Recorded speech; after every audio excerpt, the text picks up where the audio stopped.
Sénégal salaamaaleykum waa Thiès ñuy gërëm suñu gan yi suñu frères yi nga xamante bi nii ñoom ñoo doon compétir ci yeneen coalition yi te comme ni ko docteur Mamadou Djité waxee ñu ñëw taxaw fii ci taxawaayu dëgg pour apporter ay CD. may gërëm di féliciter mes collègues maires qui sont là autour de la table di gërëm aussi les journalistes qui ont massivement répondu à notre appel. li xaw Thiès je crois que beaucoup d'analystes politiques yu koy jéem a analyser analyse bu yomb la waa Thiès ñoo amoon avant tout un combat moral à mener parce que dafa am ay doomu Thiès yu fi nekkoon waa Thiès am une affection particulière pour ñoom fu ñu mësaan a yëkkatee seen loxo laaj Thiès yëpp mobilisé ànd ak ñoom ñu trahir Thiès teg ñu gàcce ba tax Sénégal gépp fu waa Thiès nekk ci àdduna mënatuñoo sigi xool kenn ndax gàcce fu ñu génnee ci àdduna ñu jël baat boobu ñu doon wax nitu Thiès mu nekkoon baat boo xam ni baat bu péjoratif la di ko teg ci suñu der jàppee nitu Thiès ni nitu Thiès moo dul ku dul wax dëgg nitu Thiès mooy kuy symboliser l'indignité nitu Thiès mooy kuy symboliser la tortuosité mais tey waa Thiès pour mener ce combat moral pour dindi gàkk-gàkk boobu nga xam ni kooku teg na ko ci suñu der waa Thiès ñoo xëy fajar le 23 mobilisé wu et je crois que de mémoire élection locale bu am la mobilisation exceptionnelle bi waa Thiès def je crois que loolu mësul am Sénégal malgré que vote bi difficile woon na parce que ñetti yoon lañ doon voté mag ñi les moins jeunes mais surtout les jeunes se sont mobilisés dans tous les quartiers le frère maire Birame Souleye wax na ko partout où nous sommes passés parce que nag faut pas l'oublier nous avons mené une campagne sérieuse parce que au moment où les coalitions de la mouvance présidentielle je dis bien les coalitions parce qu'ils avaient plusieurs coalitions de la mouvance présidentielle yor ay milliards yéen journalistes yëpp ngeen teg ci seen bët ñu def fi campagne boo xamante ni nii Donald Trump sax ca at Amérique ñu newu ko war a def ñun ñu jël suñu dàll dugg ci kër yi dem ci askan wi waxtaan ak ñoom te kër gu ñu dugg bu ñu nee Yewwi Askan Wi rek ñu jarul fii ngeen fii campagne dem leen parce que ñun yéen la ñuy woteel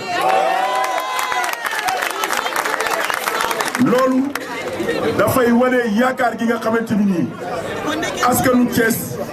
am nañ ko ci coalition Yewwi Askan Wi ndax philosophie bi nga xamante ni moom la waa Yewwi Askan Wi indi mooy faire don de soi pour la patrie fexe ba li nga xam ni moom la ñëpp bokk ñu jag-jagal ko ba ku ci nekk mën see gis sa bopp mais bañ a fexe rek ba li nga xamante ni mooy les biens publics ñu ciy abuser jël alalu réew mi di ko noose ñun ak suñu njaboot loolu waa Thiès wane nañ ko et je crois que am na ci dóor yi moo métti ci ñoom parce que je crois que ñu bëri xalaatuñu woon victoire Yewwi Askan Wi. Je le disais à mon ami et frère le docteur Babacar Diop au cours de la campagne parce que tous les jours presque on était ensemble ma ne ko ñu bëri ils croient pas à notre victoire mais nous allons faire la plus grande surprise de l'histoire politique au Sénégal parce que ñoom jàppoon nañ ni bu ñu boolee mburu ak soow rek bu ñu ñëwee naan ay kii am na 36 kii am na 50 on est à 80 mais Sénégal war nañ ni leen kooku ko doon wax di ko théoriser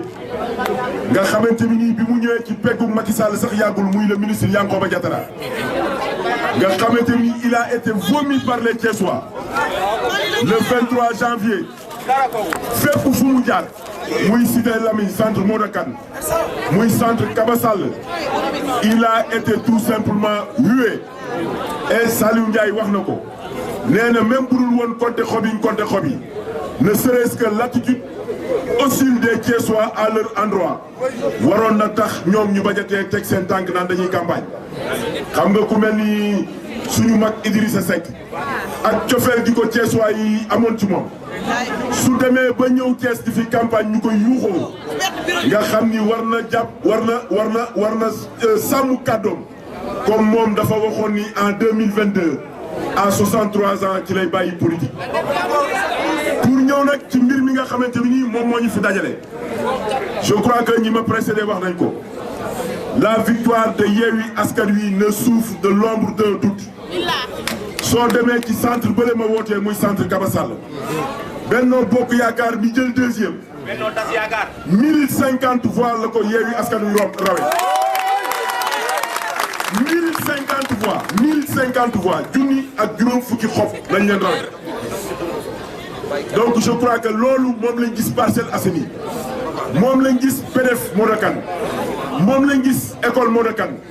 moom lañ gis Lamane Ngom ak Faye moom lañ gis école Darou Salam donc ñoom fan la ñu mën a jaar ba gagner élection yi ñun nous sommes des juristes man yàgg naa bokk ci commission de recensement des votes je crois que Thiès n'est pas le département de Thiès n'est pas plus important que Dakar su Dakar mënee génne ay résultats en 48 heures je crois que Thiès waroon na mën a def lu mel noonu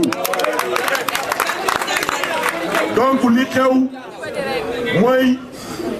xew mooy dafa am lu ñuy ruumandaat Birame wax na ko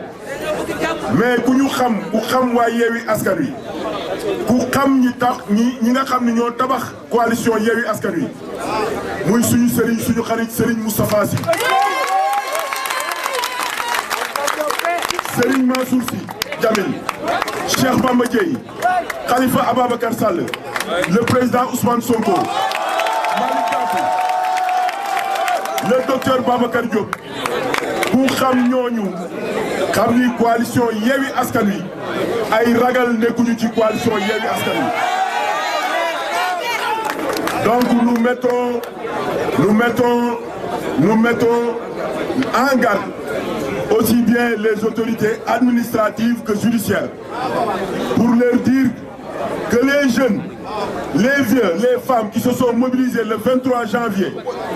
pour qu'il y ait une alternance à Thiès n'accepteront jamais que leur victoire soit confisquée. su jaree jaay suñu bakkan dinañ leen jaay suñu bakkan te ñoom ils nous connaissent xam nañ suñu parcours suñ leen ko waxee ñoom war nañ ko gëm Yewwi Askan Wi du nangu cette victoire de la jeunesse cette victoire de la dignité cette victoire avec l'espoir de changement l'espoir d'un Thiès nouveau ay nit yoo xamante bi nii à part la politique amuñu beneen liggéey di ko confisquer pour leurs propres intérêts donc nous encore une fois nous prenons l'opinion nationale et internationale à témoin et nous mettons encore une fois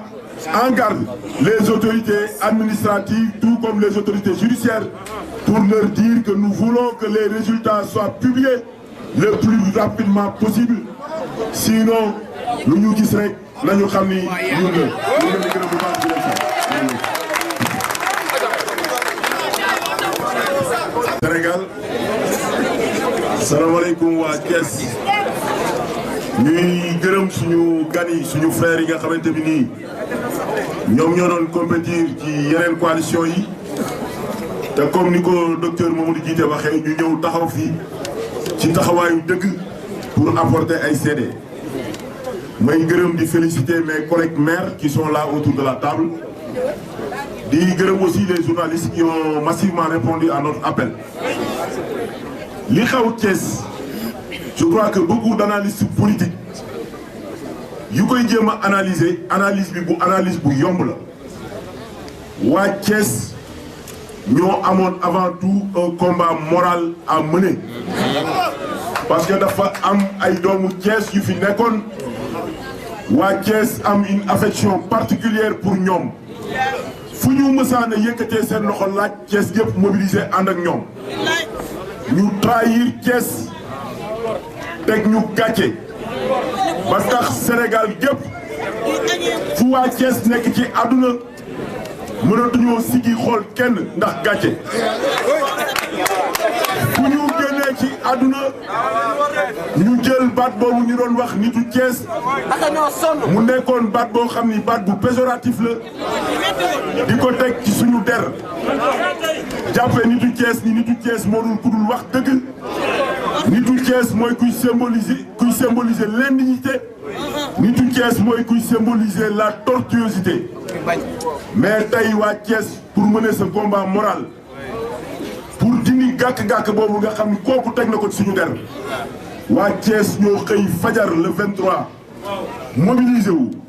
et je crois que de mémoire élection locale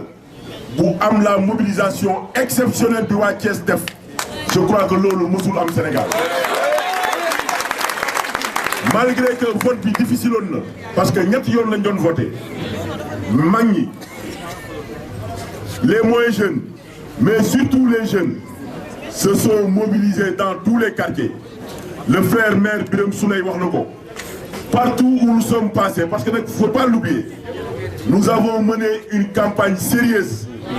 parce que au moment où les coalitions de la mouvance présidentielle je dis bien les coalitions parce qu'ils avaient plusieurs coalitions la mouvance présidentielle yor ay milliards yéen journalistes yëpp ngeen teg ci seen bët ñu def fi campagne boo xamante ni nii Donald Trump sax ca at Amérique ñu newu ko war a def ñun ñu jël suñu dàll dugg ci kër yi dem ci askan wi waxtaan ak ñoom te kër gu ñu dugg bu ñu nee Yewwi Askan Wi rek ñu jarul fii ngeen fii campagne dem leen parce que ñun yéen la ñuy woteel loolu dafay wane yaakaar gi nga xamante ni nii askanu Thiès am nañ ko ci coalition Yewwi Askan Wi ndax philosophie bi nga xamante ni moom la waa Yewwi Askan Wi indi mooy faire don de soi pour la patrie fexe ba li nga xam ni moom la ñëpp bokk ñu jag-jagal ko ba ku ci nekk mën see gis sa bopp mais bañ a fexe rek ba li nga xamante ni mooy les biens publics ñu ciy abusé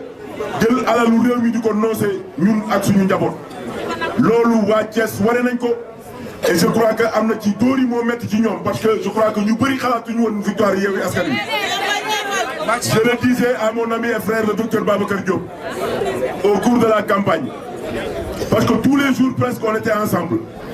ma ne ko ñu bëri ils croient pas à notre victoire mais nous allons faire la plus grande surprise de l'histoire politique au Sénégal parce que ñoom jàppoon nañ ni bu ñu boolee mburu ak soow rek bu ñu ñëwee naan ay kii am na 36 kii am na 50 on est à 80 mais Sénégal war nañ ni leen kooku ko doon wax di ko théoriser nga xamante ni nii bi mu ñëwee ci peggu Macky Sall sax yàggul muy le ministre Yankhoba Diattara nga xamante ni il a été vomi par les Thiessois le 23 janvier fépp fu mu jaar muy Cité Lamy centre Modou Kane muy centre Kaba Sall il a été tout simplement hué et Saliou Ndiaye wax na ko nee na même bu dul woon compter xob yi ne serait-ce que l'attitude hostile des Thiessois à leur endroit waroon na tax ñoom ñu bajatee teg seen tànk naan dañuy campagne xam nga ku mel ni suñu mag Idrissa Seck ak cofeel gi ko Thiessois yi amoon ci moom su demee ba ñëw Thiès di fi campagne ñu koy yuuxoo nga xam ni war na jàpp war na sàmm kàddoom comme moom dafa waxoon ni en 2022 à 63 ans ci lay bàyyi politique pour ñëw nag ci mbir mi nga xamante ni nii moom moo ñu fi dajale je crois que ñi ma précédé wax nañ ko la victoire de Yewwi Askan Wi ne souffre de l'ombre d'un doute soo demee ci centre bële ma wootee muy centre Kaba Sall Benno Bokk Yaakaar mi jël deuxième 1050 voix la ko Yewwi Askan Wi rawee 1050 voix junni ak juróom fukki xob lañ leen rawee donc je crois que loolu moom lañ gis Parcelles Assainies moom lañ gis PDF Modou Kane moom lañ gis école Modou Kane moom lañ gis Lamane Ngom ak Faye moom lañ gis école Darou Salam donc ñoom fan la ñu mën a jaar ba gagner élection yi ñun nous sommes des juristes man yàgg naa bokk ci commission de recensement des votes je crois que Thiès n'est pas le département de Thiès n'est pas plus important que Dakar su Dakar mënee génne ay résultats en 48 heures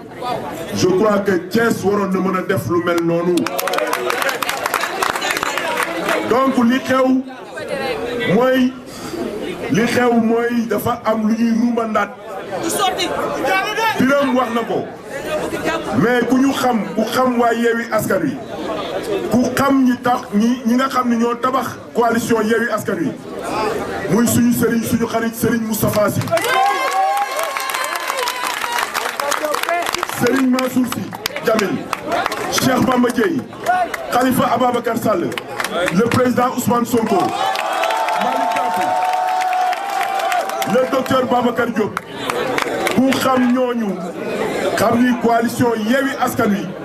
ay ragal nekkuñu ci coalition Yewwi Askan Wi donc nous mettons en garde aussi bien les autorités administratives que judiciaires pour leur dire que les jeunes, les vieux, les femmes qui se sont mobilisés le 23 janvier pour qu'il y ait une alternance à Thiès n'accepteront jamais que leur victoire soit confisquée. su jaree jaay suñu bakkan dinañ leen jaay suñu bakkan te ñoom ils nous connaissent xam nañ suñu parcours suñ leen ko waxee ñoom war nañ ko gëm Yewwi Askan Wi du nangu cette victoire de la jeunesse cette victoire de la dignité cette victoire avec l'espoir de changement